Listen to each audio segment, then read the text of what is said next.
विपक्षी गठबंधन इंडिया की मुंबई बैठक खत्म होने के बाद कांग्रेस नेता कन्हैया कुमार का बयान आया है। कन्हैया ने बीजेपी को निशाने पर लिया है और लोकसभा चुनाव में इंडिया की जीत का भरोसा जताया है। कन्हैया कुमार ने ट्वीट कर लिखा, ये तो तय है कि भारत की एकजुटता रही तो इंडिया जीतेगा और एनडीए हारेगी। लड़ाई देश बनाम दोस्त यानी हिंदुस्तानी बनाम मोदानी होने वाली है। बता दें कि कांग्रेस में शामिल होने के बाद कन्हैया कुमार लगातार एक्टिव है।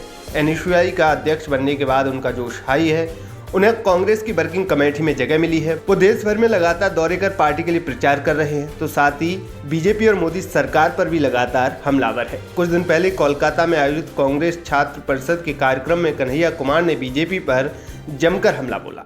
3 मेजर आरोप लगाते हैं हमारे ऊपर ये, भ्रष्टाचार का, परिवारवाद का, तुष्टीकरण। मैं तो एक लाइन से जो है तीनों का जवाब दे देता हूं। सबसे बड़ा आरोप कांग्रेस के ऊपर इन्होंने भ्रष्टाचार का लगाया। तो मैं ये प्रश्न पूछना चाहता हूं कि ज्योतिरादित्य सिंधिया साहब जब कांग्रेस में थे तो भ्रष्ट, भाजपा में जाते ही क्या हो गए, भ्रष्टाचारी से सदाचारी। ये कैसे संभव हुआ? जिनके ऊपर आप आरोप लगा रहे हैं, आप बंगाल के नेताओं को भी देख लीजिए।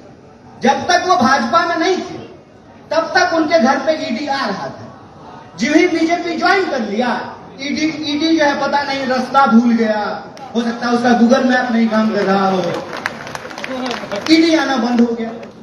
आप महाराष्ट्र का उदाहरण देख लीजिए।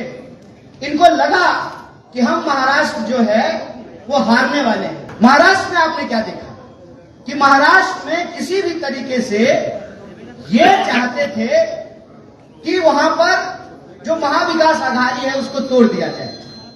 तो पहले इन्होंने शिंदे को तोड़ लिया।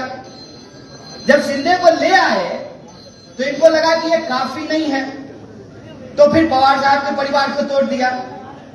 तो मेरा दूसरा सवाल है कि अजीत पवार साहब जब महाविकास आघाड़ी में कांग्रेस के साथ थे तब यह परिवारवाद था, और अभी अजीत पवार साहब भाजपा के साथ चले गए हैं, इसको परिवारवाद कहेंगे कि नहीं कहेंगे?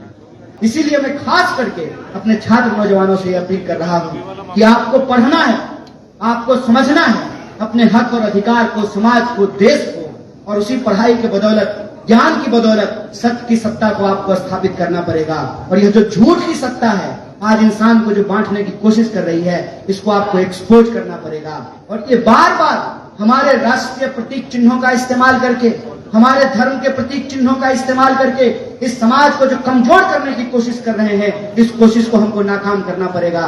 और ये कोई साधारण काम नहीं है। इस काम में अगर आपके मन में विचार नहीं है, आपके मन में समाज के प्रति लगन नहीं है, आपके प्रति समर्पण नहीं है देश के प्रति, तो आप इस काम को नहीं कर पाएंगे। ये एक गंभीर काम है और इस गंभीर काम को हमको करना है। और जो खतरा आज हमारे सामने है, इस खतरे से हमको देश को बचाना है। वो बार बार कोशिश करेंगे कि शक्ति को कमजोर किया जाए, लेकिन हमारा ये दावा है कि अगर भारत एकजुट रहा तो इंडिया जीतेगा और एनडीए हारेगी, ये हमारा विश्वास है। बता दें कि विपक्षी गठबंधन इंडिया की मुंबई में तीसरी बैठक हुई, जिसमें कई अहम फैसले लिए गए। इस बैठक में कांग्रेस समेत 28 पार्टियों ने हिस्सा लिया था। कांग्रेस की तरफ से सोनिया गांधी, राहुल गांधी, मल्लिकार्जुन खड़गे, केसी वेणुगोपाल बैठक में शामिल होने के लिए मुंबई पहुंचे थे।